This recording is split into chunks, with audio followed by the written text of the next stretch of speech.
அரசியல்ல ஜெயிக்கணும்னா பலமான முதல் சக்தியா முதன்மை சக்தியா இருக்கணும். அதுக்கு நல்ல கொள்கைகள் தேவை. ஏன்னா கொள்கைகள் தான் அரசியலுக்கான ஸ்ட்ரென்த், டிசிப்ளின் எல்லாமே. அப்படியான அரசியல் பயணத்துக்கு நாம யாரை துணையாவும் வழிகாட்டியாவும் எடுத்துக்கணுங்கிறதுல ஒரு நல்ல தெளிவும் புரிதலும் இருக்கணும். அந்த தெளிவோட புரிதலோட நாம தேர்ந்தெடுத்த நமது கொள்கை தலைவர்கள் தான் பகுத்தறிவு பகலவன் தந்தை பெரியார், பச்சை தமிழன் பெருந்தலைவர் காமராஜர், அண்ணல் அம்பேத்கர், ராணி வேலு நாச்சியார், மக்கள் சேவகர் அஞ்சலை அம்மாள். இவங்க 5 பேரும் எப்படி நம்ம கொள்கை தலைவர்களாக ஆனாங்க, எந்த அடிப்படையில் ஆனாங்க? ஃபர்ஸ்ட், தந்தை பெரியார். பெரியார்னாலே கடவுள் மறுப்பு கொள்கை மட்டும்தான் ஒரு சிலர் இங்க அப்படி ஒரு பிம்பத்தை கட்டமைச்சிட்டாங்க. நாங்க யாரோட கடவுள் நம்பிக்கையும் எப்பவும் உதாசனப்படுத்தவே மாட்டோம். அதே சமயத்துல எங்களுக்கும் கடவுள் நம்பிக்கை உண்டுங்கிறதையும் தெளிவா இப்பவே அறிவிக்கிறோம். சர்வ மத பாதுகாப்புக்கும் சமய நம்பிக்கைகளுக்கும் அரணா இருக்கிறது தான் எங்களோட சமரசமற்ற அடிப்படையான ஆழமான நிலைப்பாடு. பெண் விடுதலை, பெண் கல்வி, பெண்கள் முன்னேற்றம், சமுதாய சீர்திருத்தம், சமூக நீதி போன்ற கொள்கைகளை முன்னெடுத்து சென்ற காரணத்துக்காகவே தந்தை பெரியார் எங்களோட அரசியல் வழிகாட்டி மற்றும் கொள்கை தலைவராக ஏற்க முடிவு செஞ்சோம். எங்களோட அடுத்த கொள்கை தலைவர் பெருந்தலைவர் காமராஜர். கல்விக்காகவும் தொழில் வளர்ச்சிக்காகவும் அந்த காலத்திலேயே யோசிச்ச உத்தமர் காமராஜர். மதச்சார்பின்மையை இந்த மண்ணில் ஆழமா விதைச்சதுல அவருக்கும் பெரிய பங்கு உண்டு. இன்னைக்கும் நேர்மையான நிர்வாக செயல் திறனுக்கு இங்கு நீடிச்சு நிலைச்சு ஒற்றை உதாரணமா நிக்கிற ஒரே தலைவர் பெருந்தலைவர் காமராஜர் மட்டும்தான்.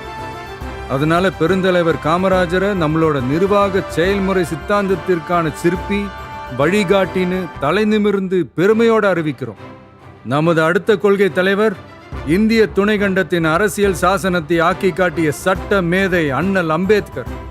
சமூக நீதி, சமநீதி, சமவாய்ப்பு, வகுப்புவாரி பிரதிநிதித்துவம், இது எல்லாத்தையும் தன்னோட மூளையிலையும் செயல்லையும் சுமந்து நின்ன அவரை எங்களோட கொள்கை மற்றும் வழிகாட்டி தலைவராக ஏற்பதை இன்முகத்தோடும் இருமாப்போடும் அறிவிக்கிறோம். எங்களின் ஆகப்பெரும் அடுத்த வழிகாட்டி இந்த தமிழ் பெருநிலத்தின் சிவகங்கை பகுதியை கட்டியாண்ட மாபெரும் பேரரசி, பெண்ணரசி ராணி வேலு நாச்சியார். தன்னோட கணவரை இழந்த பிறகும் கூட கைம்பெண்ணா வீட்டுக்குள்ளேயே முடங்கி கிடக்காம வாளேந்தியும் வேலேந்தியும் இந்த மண்ணை காக்க போர்க்களம் புகுந்த வீர புரட்சியாளர். இந்தியாவோட முதல் விடுதலை பெண் போராளி தான் நம்ம வேலு நாச்சியார். நாடாண்ட தமிழச்சி. எதிரி எவ்வளவு வலிமையா இருந்தாலும் சரியான நேரம் பார்த்து இறங்கி அடிச்சா யாரா இருந்தாலும் ஜெயிக்கலாங்கிறத அர்த்தத்தோட சொன்னதுதான் அவங்க வாழ்க்கை. எல்லா சமூகங்களோடவும் இணக்கமா இருந்தது மட்டுமில்லாம அந்த காலத்திலேயே இஸ்லாமிய சகோதரர்களோடவும் நல்லிணக்கத்தோட இருந்தவங்க தான் நம்ம வேலு நாச்சியார். முன்னேற துடிக்கிற சமூகத்துல பிறந்து இந்த மண்ணில் இருக்கிற ஒட்டுமொத்த சமுதாய முன்னேற்றத்திற்கும் சித்தமா இருந்து உழைச்ச உன்னதமான போராளியான கடலூர் மாவட்டத்தைச் சேர்ந்த அஞ்சலை அம்மாளை தான் நம்முடைய இன்னொரு வழிகாட்டியா நாம தேர்ந்தெடுத்திருக்கிறோம். நிறை மாத கர்ப்பிணியா இருந்தப்பவே கொஞ்சம் கூட யோசிக்காமலும் பயமில்லாமலும் போராட்டத்துல கலந்துகிட்டு கைதானவங்க, பரோல்ல வெளிவந்து குழந்தை பெத்துக்கிட்டு அதுக்கு அப்புறமும் கை குழந்தையோட கெத்தா சிரிச்சுக்கிட்டே மீண்டும் சிறைக்கு போன ஒரு சூப்பர் லேடி தான், லேடி சூப்பர் ஸ்டார் தான் நம்ம அஞ்சலை அம்மாள். சட்டமன்ற உறுப்பினராகவும் இருந்தவங்க.